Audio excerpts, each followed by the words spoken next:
আজকে আমরা কৃতকার্য সম্পর্কে আলোচনা শুরু করছি। কৃতকার্য, কার্য, ক্ষমতা, শক্তি এই চ্যাপ্টারের অন্তর্গত একটি ছোট টপিক। এরপরে ক্ষমতা আছে, মেন টপিক হচ্ছে শক্তি।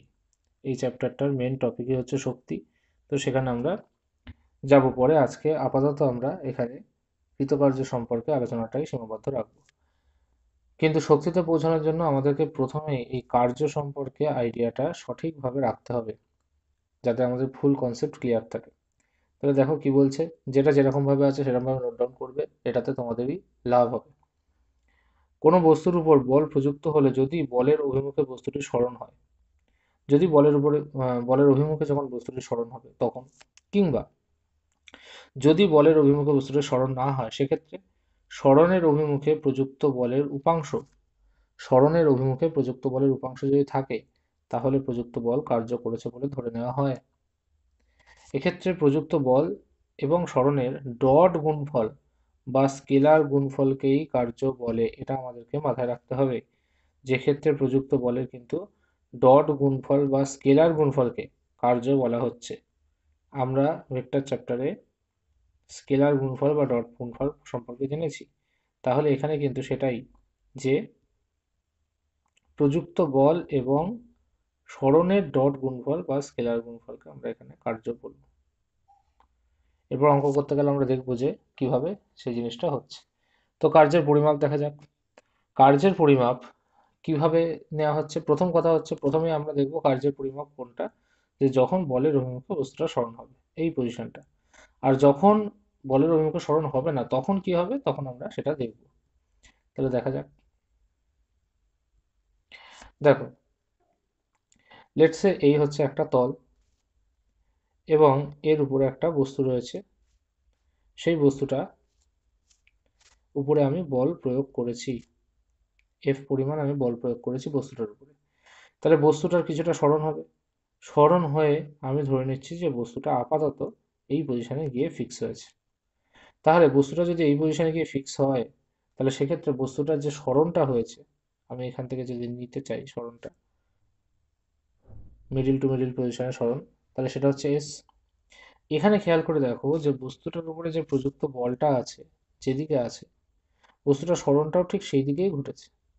সো এখানে আমাদের কোনো অসুবিধাই নেই। তার মানে এখানে আমাদের যে কার্যের যে সমীকরণটা হবে, ডাব্লিউ সমান সমান, সেটা হবে এফ ইন্টু এস। সিম্পল। ঠিক আছে, কার্যের সমীকরণ হচ্ছে এফ ইন্টু এস। বল ইন্টু সরণ, বল ইন্টু সরণ, বা এটাকে আমরা এরকম ভাবে বলতে পারি যে বল ইন্টু, জাস্ট আ মিনিট, বলের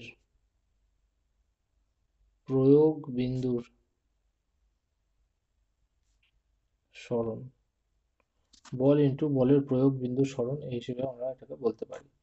এবার অনেক সময় দেখা যাচ্ছে যে বল যেদিকে প্রয়োগ হচ্ছে, সরণ সেদিকে হচ্ছে না। যেমন একটা সিম্পল এক্সাম্পল দেখছি, এরপরে আমরা আরো এক্সাম্পল তো করবো পরে, সেটা তখন আমরা দেখবো। তাহলে এটা কখন এরকম হচ্ছে, দেখা যাচ্ছে যে বস্তুটা সরণ তো এখান থেকে এই পর্যন্তই হচ্ছে, এখান থেকে এই পর্যন্ত সরণ হচ্ছে, কিন্তু এক্ষেত্রে বলটা যেটা প্রযুক্ত হয়েছে সেটা প্রযুক্ত হয়েছে এই দিকে, এবং বলটা এই দিকেই প্রযুক্ত হচ্ছে। তাহলে সেক্ষেত্রে বলের ডিরেকশন হচ্ছে এই দিকে, সরণের ডিরেকশন, সরণকে যদি আমরা এস ভেক্টর দিয়ে প্রকাশ করি, তাহলে সরণের ডিরেকশন হচ্ছে এই দিকে। এবং সেক্ষেত্রে সরণটা কোন দিকে হচ্ছে না, এই যে আমি যে ডট ডট ডট ডট লাইনটা টানছি, এদিকেই সরণ হয়েছে। তাহলে এই যদি বল এবং সরণের মধ্যে যে অ্যাঙ্গেলটা, সেটা যদি থিটা হয়, তাহলে এখান থেকে আমরা ডাব্লিউ সমান সমান লিখতে পারবো F cos theta into S. কেন? কারণ অলরেডি এখানে আমরা আলোচনা করে ফেলেছি যে প্রযুক্ত বল এবং সরণের ডট গুণফল, না, অলরেডি আমরা এখানে আলোচনা করে ফেলেছি যে সরণের অভিমুখে প্রযুক্ত বলের যে উপাংশ থাকে, সরণের অভিমুখে প্রযুক্ত বলের উপাংশ, তাহলে এখানে সরণ কোন দিকে, সরণ এই দিকে, সেই অভিমুখে প্রযুক্ত বলের উপাংশ কত আসছে, এফ কস থিটা আসছে। থিটা বরাবর এফ বলের উপাংশ হচ্ছে এফ কস থিটা। তাহলে সেটাই হবে এখানে, F cos theta dot S. তার মানে আমরা এটাকে এরকম তো লিখতেই পারি, F vector dot S vector. তার মানে কার্য মানে আমাদের কাছে দাঁড়ালো F vector dot S vector, and this is the vector formula of work. এ কিন্তু আমরা দেখতে পারবো যে ওয়ার্ক কিন্তু একটা স্কেলার কোয়ান্টিটি। ওয়ার্ক হচ্ছে একটা স্কেলার কোয়ান্টিটি। কেন? কারণ দুটো ভেক্টরের ডট প্রোডাক্ট করলে আমরা স্কেলার পাই। ঠিক আছে, তো যেহেতু এটা ডট প্রোডাক্ট করে আসছে, তাহলে ধরো যদি আমি 3D মানে কার্টেশিয়ান কোঅর্ডিনেটে যদি আমি 3Dতে প্রকাশ করতাম ফোর্সকে আর সরণকে, তাহলে জিনিসটা কীরকম দেখতে লাগতো? যে এফ ভেক্টর সমান সমান আমি লিখতে পারতাম F X I cap plus F Y J cap plus F Z K cap. S ভেক্টরকে যদি আমি S X I cap plus S Y J cap plus S Z K cap বলতাম, তাহলে এফ ডট এস ভেক্টর সমান সমান কী দাঁড়াতো? F X S X plus F Y S Y plus F Z S Z. কারণ আমরা dot প্রোডাক্টে জানি যে শুধুমাত্র আই ক্যাপের সঙ্গে আই ক্যাপেরই ডট হয়, আই ক্যাপের সঙ্গে জে ক্যাপ বা আই ক্যাপের সঙ্গে কে ক্যাপ এর কোনো ডট হয় না, বা এরকমভাবে হয় জে ক্যাপের সঙ্গে কে ক্যাপের সঙ্গে। তাহলে এটা হচ্ছে আমাদের ইজি ফর্মুলা, যেখান দিয়ে আমাদের কিছু কিছু অঙ্ক একটু থিওরিটিক্যাল কনসেপ্ট বিল্ডিংয়ে কাজে লাগে আর ইম্পর্টেন্টও হয়ে যায়। তার আগে সেই অঙ্কে যাওয়ার আগে আমরা কার্যের একক এবং কার্যের মাত্রা সম্পর্কে জানবো, তারপর আমরা অঙ্কে যাব। তাহলে কার্যের একক দেখা যাক। কার্যের দুটো পদ্ধতি এককে আমরা পড়বো, কিন্তু কার্যের দুটো একক আছে, একটা হচ্ছে পরম একক, একটা হচ্ছে অভিকর্ষীয় একক। পরম একক মানে হচ্ছে যে এককটা পরম অ্যাবসলিউট, যেটাই আমরা সবসময় ব্যবহার করছি। কিন্তু অভিকর্ষীয় একক মানে অনেক সময় অভিকর্ষের বিরুদ্ধে কার্য বা অভিকর্ষের দিকে কার্য এরকম ভাবে বোঝানোর জন্য অভিকর্ষীয় এককের ব্যবহার করা হয়। তাহলে দেখা যাক পরম একক কি। তোমরা আশা করি জানো যে কার্যের পরম একক হচ্ছে সিজিএস পদ্ধতিতে আর্গ। আর্গ হচ্ছে পরম একক। এখানে আমরা 1 আর্গ সমান সমান লিখতে পারি যে 1 ডাইন ইন্টু 1 সেন্টিমিটার। তার মানে কি দাঁড়াচ্ছে? তার মানে এটাই দাঁড়াচ্ছে যে যদি আমার এক ডাইন বলের প্রভাবে বলের প্রয়োগ বিন্দুর যে সরণ সেটা যদি 1 সেন্টিমিটার হয়, তাহলে আমাকে যে কৃতকার্যটা করতে হবে সেটাই হবে 1 আর্গ। বোঝা গেল? যথারীতি এসআই পদ্ধতিতে এককটা কি হচ্ছে? এককটা হচ্ছে জুল, বা যেটাকে আমরা জে দিয়ে প্রকাশ করি। তাহলে 1 জুল মানে কি হবে? 1 নিউটন ইন্টু 1 মিটার। অর্থাৎ যদি সেই একই কথা, যদি 1 নিউটন বলের প্রভাবে বলের প্রয়োগ বিন্দু সরণ 1 মিটার হয়, তাহলে যে কার্যটা করা হবে তাকে বলা হবে 1 জুল। যখনই আমরা এরকমভাবে ইউনিট লিখবো, তখনই তাদের মধ্যে যে সম্পর্ক সেটাকে আমরা লিখে দেবো। তাহলে 1 জুল সমান সমান কি লিখছি? 1 নিউটন ইন্টু 1 মিটার। 1 নিউটন মানে 10⁵ এটা তোমরা জানো। আর 1 মিটার মানে 10 স্কোয়ার সেন্টিমিটার। তার মানে এখান থেকে হলো 10⁷ তার মানে 1 জুল মানে আমাদের দাঁড়ালো 10⁷ আমাদের এটা মনে রাখতে হবে। ঠিক আছে, এবার হচ্ছে অভিকর্ষীয় একক। অভিকর্ষীয় একক কি না, আমরা দেখবে খেয়াল করে বলের অভিকর্ষীয় একক পেয়েছিলাম, কিলোগ্রাম ভার, গ্রাম ভার, এসব। সেই জন্য এখানে কার্যেরও একটা অভিকর্ষীয় একক রয়েছে, এবং সেটা কি হবে? সিজিএস পদ্ধতিতে কার্যের অভিকর্ষীয় একক হবে গ্রাম ভার ইন্টু সেন্টিমিটার। বলের একক গ্রাম ভার ছিল, তাহলে গ্রাম ভার ইন্টু সেন্টিমিটার একদম এই নিউটন ইন্টু মিটারের সঙ্গে সামঞ্জস্য রেখে, গ্রাম নিউটন ইন্টু মিটার না, মানে ডাইন ইন্টু সেন্টিমিটারের সঙ্গে সামঞ্জস্য রেখে গ্রাম ভার ইন্টু সেন্টিমিটার রয়েছে।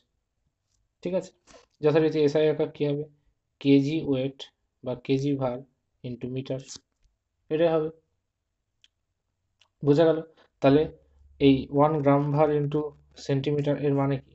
এর মানে হচ্ছে 1 গ্রাম ওয়েট ইন্টু 1 সেন্টিমিটার। তার মানে হচ্ছে, আচ্ছা 1 গ্রাম ওয়েট এই কথাটার মানে আমরা পেয়েছিলাম 980 ডাইন ইন্টু 1 সেন্টিমিটার। তার মানে এখানে কত আসছে? 980 আর্গ। এ হচ্ছে গ্রাম ভার সেন্টিমিটারের প্রকাশ। যথারীতি কেজি ভার মিটার এর মানে হচ্ছে 1 কেজি ওয়েট ইন্টু 1 মিটার। তার মানে কি 1 কেজি ওয়েট মানে কত ছিল? 1 কেজি ওয়েট মানে ছিল 9.8 নিউটন। তাহলে 9.8 নিউটন ইন্টু 1 মিটার, তার মানে কত হচ্ছে 9.8 জুল।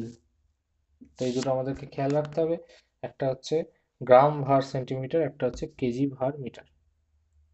এবারে একটা দুটো অঙ্কে আমরা আসি। যেমন প্রথম অঙ্ক, যে অঙ্কটা আমাদের এই ফর্মুলার উপরে বেস করে আমি দিয়েছি। তাহলে তার প্রথম অঙ্কটা দেখো কি বলেছে। প্রথম অঙ্কটা বলছে একটি বস্তুর উপরে এফ সমান সমান I cap Y plus J cap X newton বল প্রযুক্ত করার পরে বস্তুটি 1,2 বিন্দু থেকে 3,4 বিন্দু থেকে, আচ্ছা এই অঙ্কটা আমরা একটু বাদে করব, একটু বাদে। এর আগে আমাদের ফোর্স যখন পরিবর্তনশীল তখন এর আইডিয়াটা আমাকে নিতে হবে। সবার আগে আমরা ফোর্স যখন কনস্ট্যান্ট তখন সেই অঙ্কটা আগে করি, তারপরে আমরা দেখছি। যেমন দেখো এই অঙ্কটাতে ফোর্স কিন্তু কোনোভাবেই এক্স বা ওয়াই এর উপর ডিপেন্ডেন্ট নয়, ঠিক আছে? এখানে ফোর্সের একটা নির্দিষ্ট মান আমরা পাবো। তো এই অঙ্কের ক্ষেত্রে ফোর্স বলা আছে, সরণ বলা আছে, বল ও সরণের মধ্যবর্তী কোণের মান চেয়েছে। তাহলে প্রথম কথা হচ্ছে কার্য মানে হচ্ছে আমরা জানি বল ইন্টু সরণ এর ডট প্রোডাক্ট। তাহলে আমি যদি ডট প্রোডাক্ট করি তাহলে কি হবে দেখো, এটার সঙ্গে যদি আমি এটা ডট করি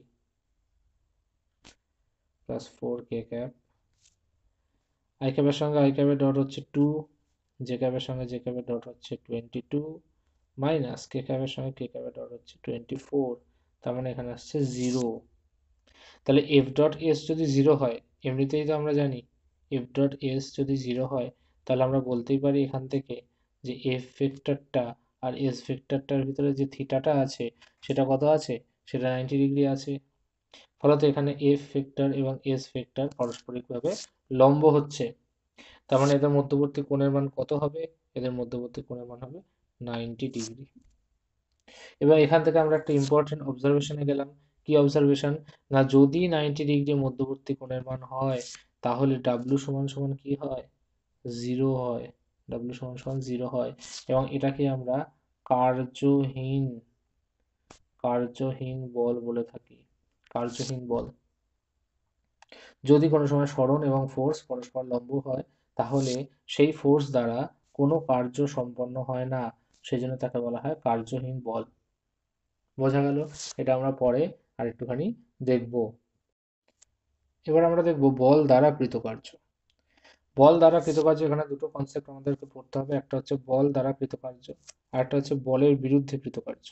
কিন্তু তার চেয়েও বড় কথা এই বাহ্যিক বলের ধারণাটা আমাদেরকে ভালো করে রাখতে হবে, কোনটা বাহ্যিক বল আর কোনটা সামথিং লাইক অভ্যন্তরীণ বল, বাট পুরোপুরি অভ্যন্তরীণ বলাটা ঠিক নয়, মানে কোনো একটা প্রি এক্সিস্টিং কোনো একটা ফোর্স আছে তার বিরুদ্ধে কোনো একটা বাহ্যিক বল। তো আস্তে আস্তে আমরা আইডিয়া ক্লিয়ার করি, দেখি। বল দ্বারা কৃতকার্য, প্রথম কথা হচ্ছে কার্যের ফর্মুলায় আমরা জেনেছি যে কার্য সমান সমান এফ ডট এস হয়, রাইট? সেটা আমরা জেনে এসেছি। ফলত এর মানে হচ্ছে এফ এস কস থিটা। তাহলে দেখো যদি থিটার মানটা 0 ডিগ্রি হয়, থিটার মান যদি 0 ডিগ্রি হয় তাহলে কি করব? তাহলে দেখা যাচ্ছে যে ডাব্লু সমান সমান এফ এস হয়ে যাচ্ছে, ডাব্লু সমান সমান এফ এস। এবং এটাই হচ্ছে বল দ্বারা কৃতকার্য। মানে কি, যদি বলের যে অভিমুখ, সেই বলের অভিমুখেই যদি বলের প্রয়োগ বিন্দু সরণ ঘটে, বা আমি বলতে পারি বস্তুটার যদি সরণ ঘটে, তাহলে বলের অভিমুখে যদি বস্তু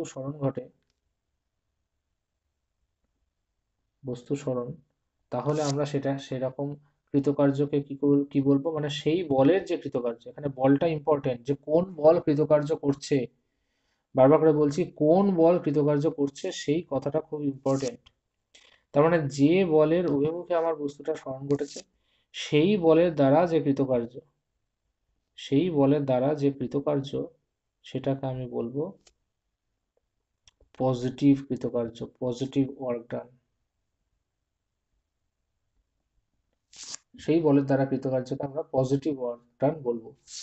পজিটিভ ওয়ার্ক ডান তাহলে বোঝা গেল। তার মানে বল দ্বারা কৃতকার্য যেটা হচ্ছে সেটাকে আমরা সবসময় পজিটিভ কৃতকার্য বলে থাকি, পজিটিভ কৃতকার্য।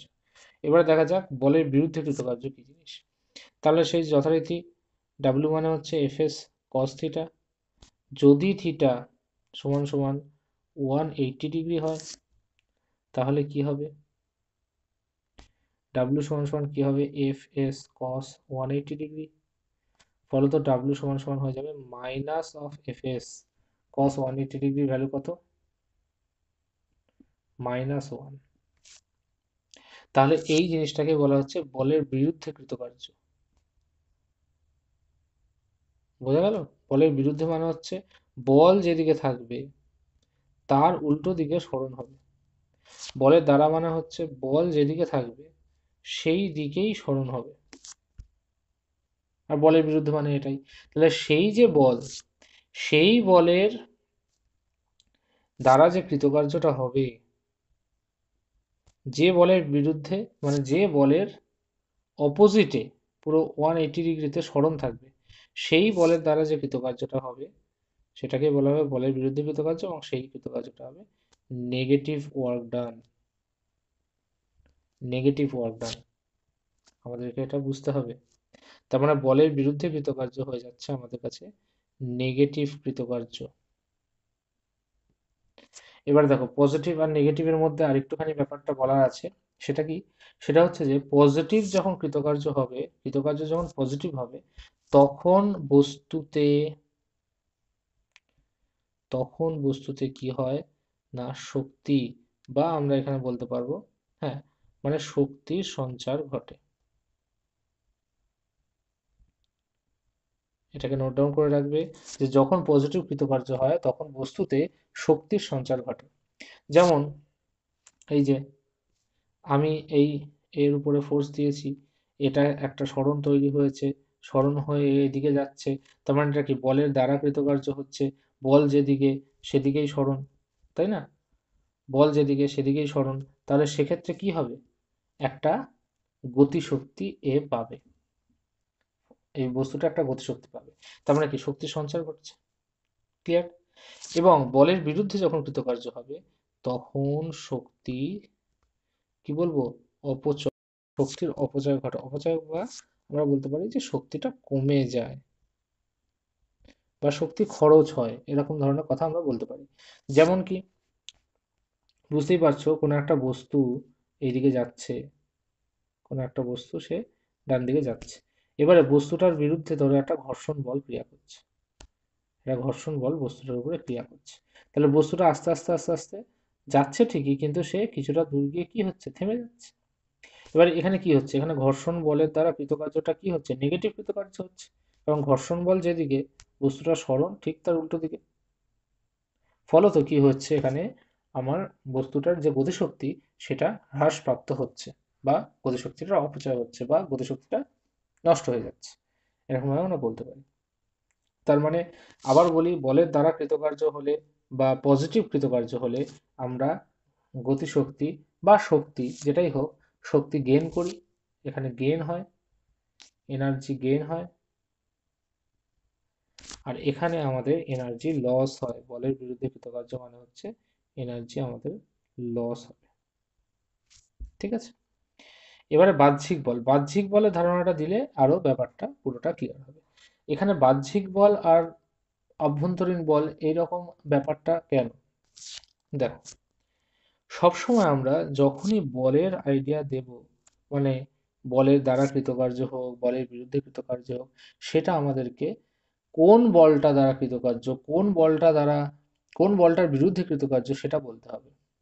যেমন অ্যাজ ফর এক্সাম্পল, আমি যদি একটা এক্সাম্পল দিই, ধরো একটা উঁচু ছাদ থেকে কোনো একটা বস্তু নিচে ফেলে দেওয়া হলো, তাহলে বস্তুটা যখন ভূমি স্পর্শ করবে তখন বস্তুটা কোন বলের প্রভাবে নিচে নামছে, কোন বলের প্রভাবে নিচে নামছে, না অভিকর্ষ বলের প্রভাবে নিচে নামছে, মানে বস্তুটা নিজের ওজনের জন্য নিচে নামছে। তাহলে এক্ষেত্রে যদি বস্তুটা এইচ উচ্চতা থেকে নিচে নামে, তাহলে আমি কি বলবো, যে এখানে অভিকর্ষ বল দ্বারা কৃতকার্য, বলো তো কত হবে? অভিকর্ষ বল দ্বারা কৃতকার্য হবে mgh। এখানে অভিকর্ষ বল কোন দিকে ক্রিয়াশীল? নিচের দিকে। বস্তুটার সরণ কোন দিকে হলো? নিচের দিকে। তাহলে বস্তুটার সরণ কতটা হলো? এইচ পরিমাণ বস্তুটার সরণ হয়েছে না? এই যে এইচ পরিমাণ সরণ হয়েছে। ফলত এখানে অভিকর্ষ বল দ্বারা কৃতকার্য হলো mgh এবং তার আগে একটা প্লাস সাইন। এই অভিকর্ষ বল দ্বারা কৃতকার্য হলো, প্লাস সাইন দিলাম কারণ হচ্ছে এটা বলের দিকে কৃতকার্য, বল যেদিকে সেদিকে কৃতকার্য হলো, এবং প্লাস সাইন দিলাম মানে এতে একটা গতিশক্তির সঞ্চার হবে বস্তুটাতে, বস্তুটার গতিটা আস্তে আস্তে বেড়ে যাবে। এবারে যদি আমি এই বস্তুটাকেই, এবার উল্টো কেস ভাবো, যদি আমি এই বস্তুটাকে এখান থেকে নিয়ে এই দিকে রাখতাম, তখন অভিকর্ষ বল দ্বারা কৃতকার্য কত হতো? অভিকর্ষ বল দ্বারা কৃতকার্য কত হতো না, মাইনাস mgh হতো, মাইনাস mgh। কেন? কারণ অভিকর্ষ বল তো তখনও নিচের দিকে ক্রিয়াশীল, অভিকর্ষ বল সবসময় নিচের দিকে ক্রিয়াশীল mg। কিন্তু সেক্ষেত্রে কি হতো, সেক্ষেত্রে বস্তুটার সরণ কোন দিকে হচ্ছে? উপরের দিকে হচ্ছে। ফলে অভিকর্ষ বল দ্বারা কৃতকার্যটা তখন নেগেটিভ হতো। ফলত ন্যাচারালি আমি যদি এরকম ভাবে ভাবি যে আমি এখান থেকে বস্তুটাকে ছুড়ে দিয়েছি, তাহলে ছুড়ে দিলে কি হবে? আস্তে আস্তে বস্তুটার বেগ তো কমতে থাকবে, বস্তুটার বেগ কমতে থাকবে। তাই জন্য দেখো মাইনাস সাইন এসছে, বা আমরা বলতে পারি যে মাইনাস এসছে মানেই বস্তুটার গতিশক্তি কমতে থাকবে। এইবারে যদি এরকম হতে পারে যে বস্তুটাকে কেউ একজন, আমি বস্তুটাকে নিয়ে উপরে উঠছি, আমি বস্তুটাকে নিয়ে উপরে উঠছি, তাহলে আমাকে তো একটা ফোর্স দিতে হবে উপরের দিকে, তবে তো আমি বস্তুটাকে নিয়ে উপরে উঠতে পারবো। তাহলে তখন এই যে আমার যে ফোর্স, সেটাই হচ্ছে এক্সটার্নাল ফোর্স, বা সেটাই হচ্ছে বাহ্যিক বল। বোঝা গেল? আমার যে ফোর্স, কারণ কি, এই বস্তুটার উপরে সর্বদা একটা অভিকর্ষ বল নিচের দিকে ক্রিয়া করছে, যাই যে বলের উপরে আমার কোনো প্রভাব নেই। কিন্তু এখানে আমি হচ্ছে সেই বাহ্যিক এজেন্ট বা বহিস্থ এজেন্ট, যে কিনা বল প্রয়োগ করে বস্তুটাকে উপরের দিকে নিয়ে যাচ্ছি। এবারে যদি আমার বল প্রয়োগটা, যদি এখানে থ্রু আউট দ্য পাথ আমি বল প্রয়োগ করতে থাকি, তাহলে এই বাহ্যিক এজেন্ট, বা আমি বলতে পারবো যে বহিস্থ যে এজেন্ট বা বাহ্যিক বল দ্বারা কৃতকার্য, সেটা কি হতো? পজিটিভ হবে না নেগেটিভ হবে? অবশ্যই সেটা পজিটিভই হবে এবং এমজিএইচ হবে। আমার দ্বারা কৃতকার্য সেখানে কিন্তু পজিটিভ হবে, তাই না? কিন্তু এখানে অভিকর্ষ বল দ্বারা কৃতকার্য কি হবে? একটু আগে যেটা দেখলাম, অভিকর্ষ বল দ্বারা কৃতকার্য কিন্তু এক্ষেত্রে নেগেটিভ হবে। কিন্তু আমার দ্বারা কৃতকার্য, বাহ্যিক বল দ্বারা কৃতকার্য কিন্তু এক্ষেত্রে পজিটিভ হবে। এবার বলবে স্যার আমি এফ বল প্রয়োগ করে কি উপরে তুলছি, মানে এমজি, আমার দ্বারা প্রযুক্ত বলটাও কি এমজি? হ্যাঁ। যদি এই বস্তুটাতে আমি কোনো রকম ত্বরণ সৃষ্টি না করতে চাই, যদি আমি সমবেগে একে উপরের দিকে তুলতে চাই, তাহলে আমার দ্বারা প্রযুক্ত বলটা এমজির সঙ্গে সমান হতে হবে। তবে গিয়ে এই বস্তুটার উপরে যে নেট ফোর্স, সেটা জিরো হবে। ফলে আমি সমবেগে তাকে উপরের দিকে তুলতে পারবো। ঠিক আছে, না হলে বস্তুটা ত্বরণ তৈরি হবে। তো এই হচ্ছে ব্যাপার। এবং এক্ষেত্রে আমি বাহ্যিক বল যেহেতু এখানে একটা কাজ করছে, সেই জন্য এই বস্তুটাতে সেই কাজটাই কি হিসেবে সঞ্চিত থাকবে? বস্তুটাতে স্থিতি শক্তি হিসেবে সঞ্চিত থাকবে। ফলত শক্তির তো গেইন হচ্ছে এখানে, আমি কাজ করছি, বাহ্যিক এজেন্ট কাজ করছে, ফলে তার ফলে শক্তির গেইন হচ্ছে। বোঝা গেল? এই হচ্ছে বাহ্যিক বলের ধারণা। এটা আমাদেরকে খুব ভালো করে বুঝে নিতে হবে।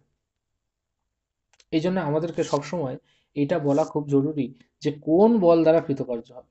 এই কেসটাতে, সেকেন্ড কেসটাতে, এক্সটার্নাল এজেন্ট বা এক্সটার্নাল যে ফোর্স, সেই এক্সটার্নাল ফোর্স দ্বারা কৃতকার্য কিন্তু পজিটিভ হবে, কিন্তু অভিকর্ষ বল দ্বারা কৃতকার্য কিন্তু সেই ক্ষেত্রে নেগেটিভ হবে।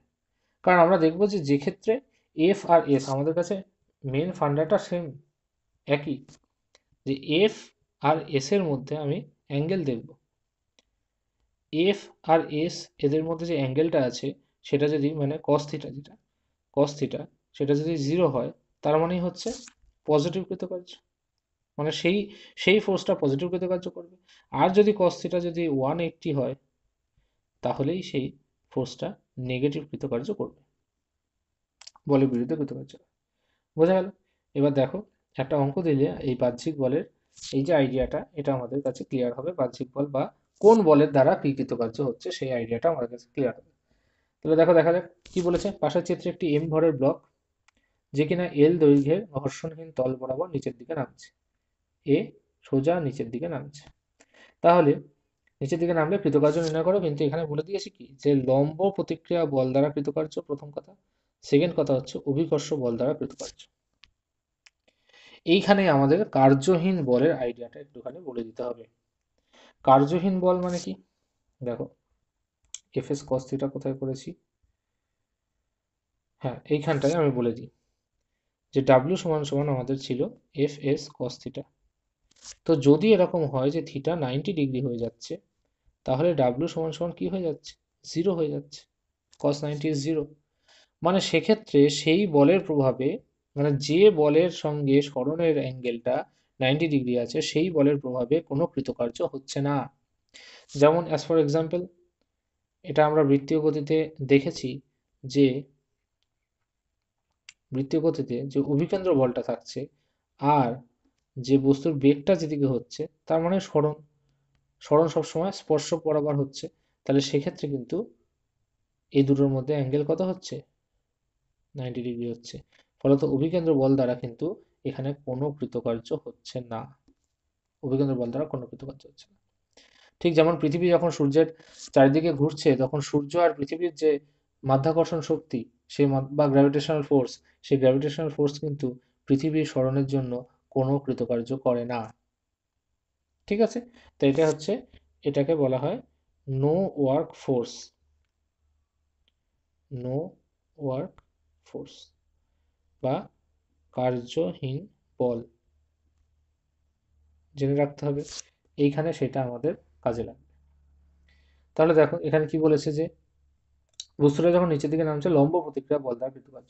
তাহলে প্রথম কথা হচ্ছে, এই বস্তুতে লম্ব প্রতিক্রিয়া বলটা কোথায় লাগছে? লম্ব প্রতিক্রিয়া বল সোজা আমরা জানি উপরের দিকে ক্রিয়াশীল লম্ব প্রতিক্রিয়া বল। তাহলে লম্ব প্রতিক্রিয়া বল যদি উপরের দিকে ক্রিয়াশীল হয়, আর বস্তুর সরণ যদি নততল বরাবর হয়, তাহলে এদের মধ্যে কোণ কত হচ্ছে? 90 ডিগ্রি। ফলে এক্ষেত্রে লম্ব প্রতিক্রিয়া বল দ্বারা কৃতকার্য হবে 0। এটা হচ্ছে আমাদের ফার্স্ট অবজারভেশন। লম্ব প্রতিক্রিয়া বল দ্বারা কৃতকার্য 0 হবে। সেকেন্ড, অভিকর্ষ বল দ্বারা কৃতকার্য কত হবে? তাহলে অভিকর্ষ বল দ্বারা কৃতকার্য কত হবে বোঝার জন্য আমাদেরকে এখানে দেখতে হবে যে অভিকর্ষ বল কোন দিকে ক্রিয়া করছে, বা আমরা নততল বরাবর, এটা আমরা আগেও করেছি। তাহলে প্রথম কথা হচ্ছে এমজি এইদিকে ক্রিয়া করছে। এটা যদি থিটা হয়, তাহলে সেক্ষেত্রে এটাও থিটা হবে আমরা জানি। তাহলে এদিকে কত হয়? এমজি কস থিটা হবে। এদিকে কত হবে? এমজি সাইন থিটা হবে। এমজি সাইন থিটা যেদিকে, সেদিকেই বস্তুটার সরণ ঘটছে। আমরা জানি যে বলের অভিমুখে সরণটাই নিতে হয় আমাদেরকে। তাই জন্য বলটাকে আমি উপাংশে ভেঙে নিয়েছি। তাহলে অভিকর্ষ বল দ্বারা সরণ কত হবে?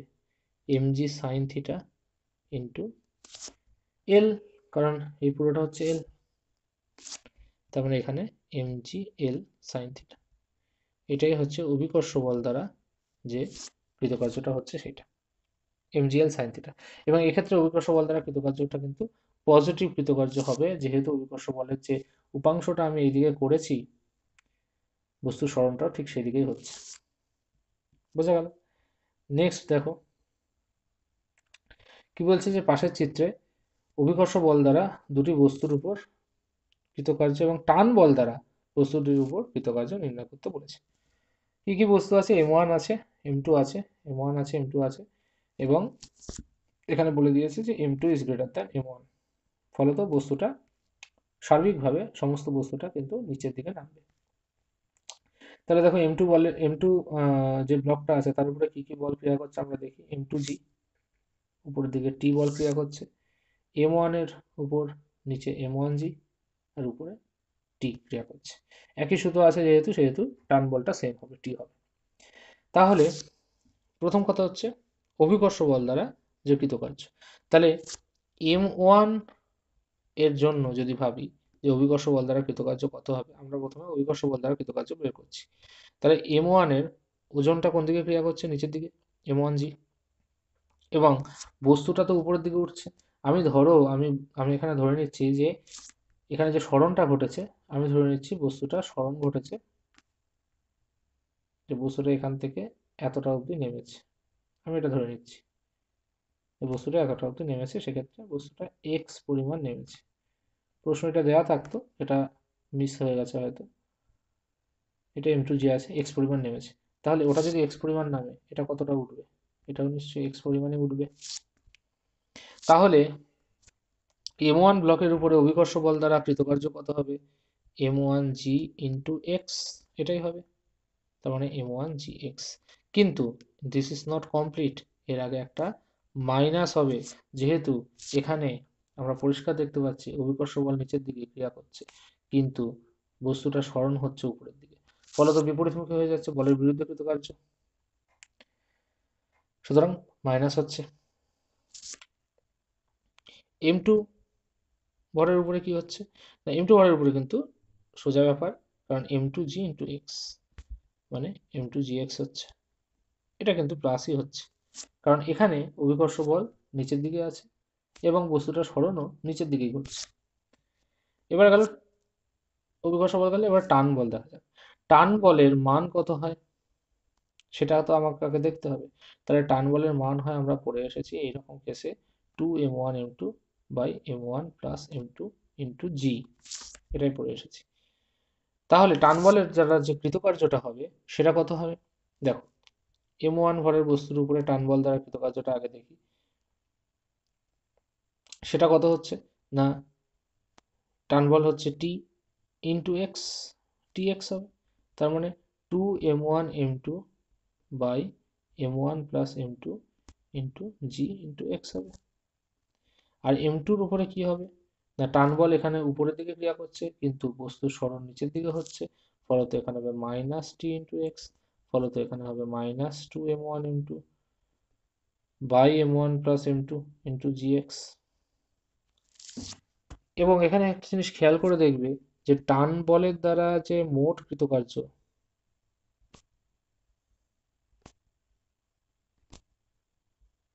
পুরোটার উপরে টান বলের দ্বারা মোট কৃতকার্য কিন্তু এখানে শূন্য হচ্ছে, কারণ এই দুটো ভ্যালু সমান আছে কিন্তু প্লাস আর মাইনাস আছে। ঠিক আছে, নেক্সট আমরা কি দেখব, নেক্সট দেখবো আমরা বল সরণ লেখচিত্র এবং কৃতকার্য। কৃতকার্যটা বল সরণ লেখচিত্র দিয়ে কিভাবে আমরা প্রকাশ করতে পারি সেটা আমরা দেখব। এখানে দুটো আমাদের আলাদা আলাদা জিনিস দেখতে হবে, যেমন প্রথম হচ্ছে যখন ফোর্সটা হচ্ছে ফিক্সড, ফিক্সড বা আমরা বলতে পারি কনস্ট্যান্ট, আর সেকেন্ড হচ্ছে যখন ফোর্স নিচে কনস্ট্যান্ট নয়, ফোর্স যখন ভ্যারিয়েবল, ফোর্স নিজেই যখন ভ্যারিয়েবল মানে পজিশনের সঙ্গে সঙ্গে ফোর্সের মানটা চেঞ্জ হয়ে যাচ্ছে। ধরো এই যে বস্তুটা যাচ্ছে, আমি এই ফোর্সের মানটা এখানে বারবার করে চেঞ্জ করছি, মানে ফোর্সের মান আস্তে আস্তে বাড়িয়ে দিচ্ছি সেক্ষেত্রে। আর একটা সময় হচ্ছে ফোর্সের মান যখন ফিক্স, একটা নির্দিষ্ট মানের বল দিয়ে আমি এটাকে, ধরো 2 নিউটন, 2 নিউটন মানের বলই আমি এখানে এখান থেকে এই পর্যন্ত 2 নিউটন মানের বলই প্রয়োগ করেছি। কিন্তু এখানে কি, যে এখানে আমি এখানে 2 নিউটন দিয়েছি, 3 নিউটন দিয়েছি, 4 নিউটন দিয়েছি, মানে বলের ভ্যালুটা কিন্তু বারবার করে চেঞ্জ হচ্ছে, সে কমতে পারে বাড়তে পারে যা খুশি। তাহলে যখন ফিক্সড আছে তখন আমার যে গ্রাফটা তৈরি হবে সেটা কিরকম দেখতে লাগবে, এদিকে যদি এক্স থাকে মানে সরণ থাকে, এদিকে যদি এফ থাকে, তাহলে সেক্ষেত্রে একদম এরকম হবে, একদম এরকম হবে, সরণের সঙ্গে পুরো সমান সমান্তরাল হবে টোটালি, তাই তো। তাহলে আমরা জানি যে যদি মানে এফ ইন্টু এস হয় কৃতকার্য, আমরা জানি কৃতকার্য সমান সমান এফ ডট এস হয়, বা যদি এফ আর এস এর অভিমুখ একই দিকে হয় তাহলে এফ গুণ এস হয়ে যায়। তাহলে যদি অভিমুখ একই দিকে হয় তাহলে সেক্ষেত্রে কি হবে, এফ আর এস এর যে গুণফল, তার মানে হচ্ছে এই যে লেখচিত্রটার যে ক্ষেত্রফলটা তৈরি হলো এক্স অক্ষের সঙ্গে আপ টু এই পর্যন্ত যে ক্ষেত্রফল তৈরি হলো, সেই ক্ষেত্রফলের মানই হবে আমাদের ওয়ার্কের মান, কারণ ওয়ার্ক সমান সমান এফ ইন্টু এক্স। যদি পরিবর্তনশীল হয় বলটা, তো পরিবর্তনশীলের ক্ষেত্রে গ্রাফটা কিরকম হবে? বিভিন্ন রকম হতে পারে, আমি ধরে নিচ্ছি এরকম হবে পরিবর্তনশীল। তাহলে পরিবর্তনশীল হলে আমরা কি জানি? আমরা একটা কনসেপ্ট জানি যে যখনই এফ নিজেই ভ্যারিয়েবল, নিজেই ফাংশন অফ এক্স, তখন এই যে ডাব্লিউ সমান সমান যে এফ এক্স আমি লিখছি, আমি তো এফ এক্স লিখতে পারবো না, কারণ এফ নিজেই ফাংশন অফ এক্স, তাই না? তাহলে তখন আমাদের ডি ডাব্লিউ সমান সমান লিখতে হয় এফ ইন্টু ডি এক্স, এবং সেক্ষেত্রে আমরা ডাব্লিউ সমান সমান পাই integration of D W integration of F D x. এটা আমাদেরকে জেনে রাখতে হবে। যখনই পরিবর্তনশীল বল থাকবে তখনই আমরা ইন্টিগ্রেশন করব, কারণ এমনিতেও আমরা জানি যে ইন্টিগ্রেশন করলে তবেই গিয়ে গ্রাফের আন্ডারে যে লেখচিত্রটা আছে সেটা পাওয়া যায়, কৃতকার্যটা পাওয়া যায়। এবং সেক্ষেত্রে যদি তোমাকে বলে দেয় যে ধরো এখান থেকে বলে দেয় যে 2 মিটার থেকে 4 মিটার পর্যন্ত কত হবে, তাহলে আমি সেরকম ইন্টিগ্রেশনে বসিয়ে দেবো 2 to 4 into F D x, এরকম বসিয়ে দেবো। বোঝা গেল? এবার এইটা দিয়েই আমাদের ওই অঙ্কটা করতে হবে, শুরুতে যে অঙ্কটা আমরা ছেড়ে এসেছিলাম। চলো দেখা যাক একটুখানি চটপট করে। এই যে এখানে দেখো খেয়াল করে, এই যে এটা ছিল, এটা কিন্তু একটা ভ্যারিয়েবল ছিল, ফোর্সটা হচ্ছে একটা ভ্যারিয়েবল এক্ষেত্রে। তাহলে এক্ষেত্রে অঙ্কটা আমরা কিভাবে করব? তাহলে প্রথম কথা হচ্ছে আমরা যেরকম ভাবে করেছিলাম এফ ডট এস করে, ঠিক সেরকম ভাবে আমরা এখানে বের করব। হুম,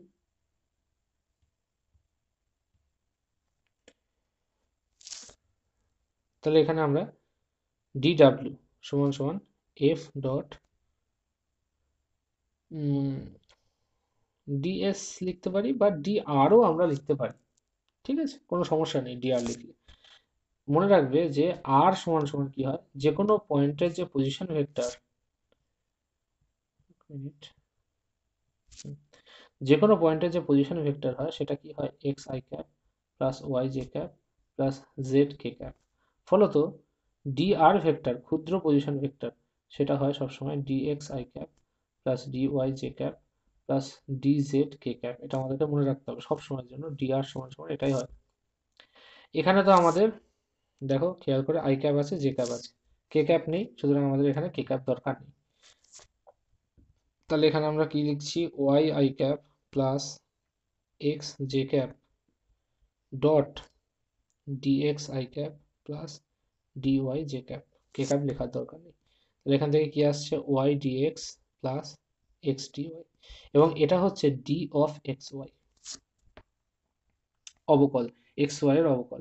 d অফ এক্স ওয়াই মানে এটাকে যদি আমি এক্সপ্যান্ড করি তাহলে হবে x dy plus y dx। d of x y করে লিখলাম কেন, কারণ আগে আমাদের ইন্টিগ্রেশন করতে সুবিধা হবে অত্যন্ত। তাহলে ডি ওমেগা ইন্টিগ্রেশন করলে তবেই কি ওমেগা পাচ্ছি, তার মানে হচ্ছে integration of d x y. ঠিক আছে, এবার এটা কোথা থেকে কোথা, এখানে বলে দিয়েছে পরিষ্কার যে 1,2 বিন্দু থেকে 3,4 বিন্দু পর্যন্ত এটাকে নিয়ে যেতে হবে। তাহলে এখানে দেখো দুটো যেহেতু ভ্যারিয়েবল আছে সেজন্য আমরা এক্স ওয়াই দুটোর ভ্যালু পাবো। ডি অফ এক্স ওয়াই কে যদি আমি ভাঙি মানে ইন্টিগ্রেশন করি তাহলে সেক্ষেত্রে এক্স ওয়াই হবে 1,2 থেকে 3,4। তাহলে প্রথম কথা হচ্ছে আপার লিমিট বসাবো, এক্স এর জায়গায় আপার লিমিট 3, ওয়াই জায়গায় 4, মাইনাস এক্স জায়গায় লোয়ার লিমিট 1, ওয়াই জায়গায় 2। তাহলে 12 মাইনাস 2 সমান সমান 10, 10 জুল হবে এই কৃতকার্য। বোঝা গেল? বেশ, এই সমস্ত জিনিসগুলো আমরা দেখলাম, এটা দেখলাম, কিছু কিছু ইম্পর্টেন্ট টপিকস দেখলাম। একটা অঙ্ক দেখা যাক। একটি টেবিলের উপরে একটি শিকল ঝুলছে। হুম,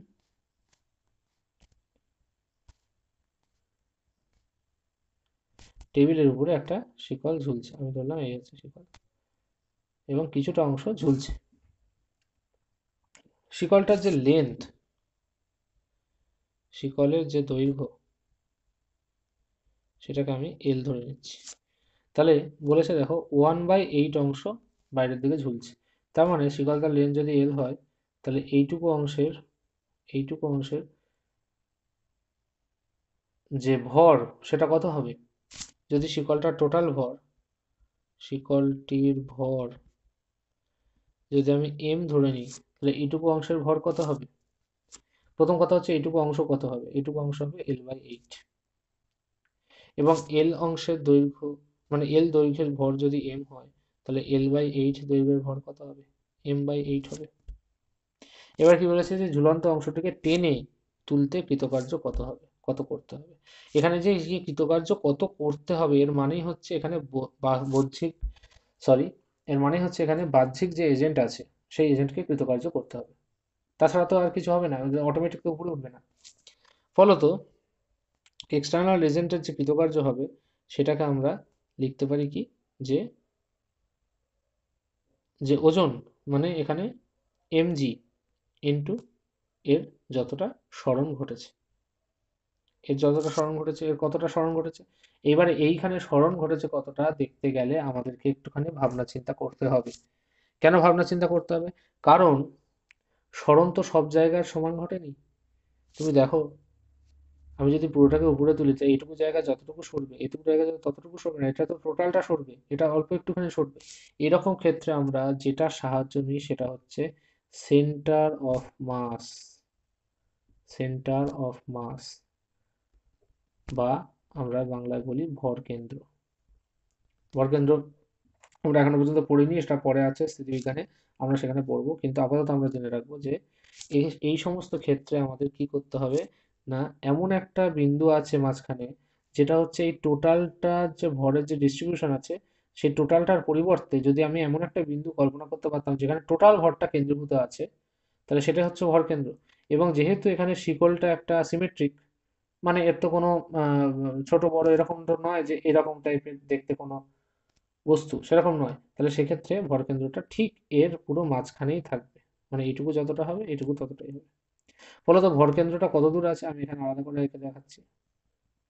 এই টোটালটা যদি L/8 হতো, তাহলে ভরকেন্দ্রটা থাকতো L/ কততে, 16-এ, হাফে থাকতো আরো, এটুকুও হতো L/16, রাইট? তার মানে এখানে যে বস্তুটা সরণটা ঘটবে সেটা হতে হবে L/16। এখানে mg, এখানে m কত হবে? আচ্ছা, এখানে m ড্যাশ দেওয়া উচিত ছিল। m ড্যাশ মানে এইটুকু অঞ্চলের যা ভর, তাহলে সেটা কত, সেটা আমরা বের করে ফেলেছি m/8। তাহলে m/8 into g into L/16, তার মানে এখান থেকে হচ্ছে কত, mg/128, এটাই হচ্ছে আনসার। বল দ্বারা কৃতকার্য হচ্ছে mg/128। এই অবধি থাক, আমরা আবার পরের দিনকে ক্ষমতা বা এরকম জিনিস শুরু করবো।